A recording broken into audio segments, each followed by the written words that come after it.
My name is Thomas Brennan, and I'll be presenting an excerpt from Calvin Coolidge's speech titled, "Have Faith in Massachusetts." Honorable Senators, the Commonwealth is one. We are all members of one body. The welfare of the weakest and the welfare of the most powerful are inseparably bound together. Industry cannot flourish if labor languish. Transportation cannot prosper if manufactures decline.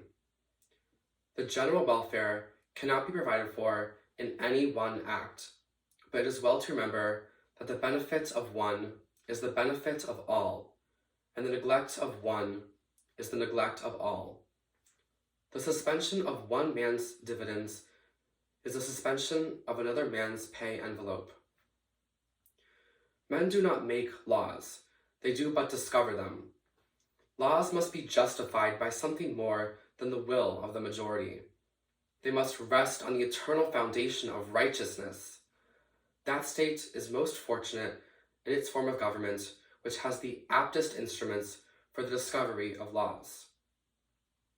Courts are established not to determine the popularity of a cause, but to adjudicate and enforce rights.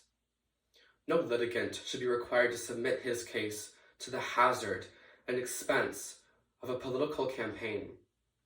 No judge should be required to seek or receive political rewards. The courts of Massachusetts are known and honored wherever men love justice. Let their glory suffer no diminution at our hands. The electorate and judiciary cannot combine. A hearing means a hearing. When the trial of causes goes outside the courtroom, Anglo-Saxon constitutional government ends. The people cannot look to legislation generally for success. Industry, thrift, character are not conferred by act or resolve. Government cannot relieve from toil. It can provide no substitute for the rewards of service. It can, of course, care for the defective and recognize distinguished merit. The normal must care for themselves. Self-government means self-support. Man is born into the universe with a personality that is his own. He has a right that is founded upon the constitution of the universe to have property that is his own. Ultimately, property rights and personal rights are the same thing. The one cannot be preserved if the other be violated.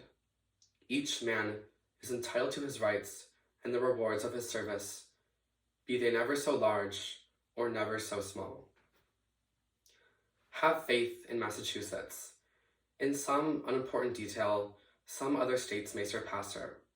But in the general results, there is no place on earth where the people secure in a larger measure the blessings of organized government, and nowhere can those functions more properly be termed self-government. Do the day's work. If it be to protect the rights of the weak, whoever objects, do it.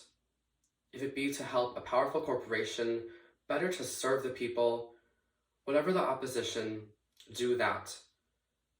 Expect to be called a stand-patter, but don't be a stand-patter. Expect to be called a demagogue, but don't be a demagogue.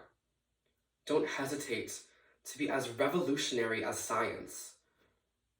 Don't hesitate to be as reactionary as the multiplication table. Don't expect to build up the weak by pulling down the strong. Don't hurry to legislate. Give administration a chance to catch up with legislation.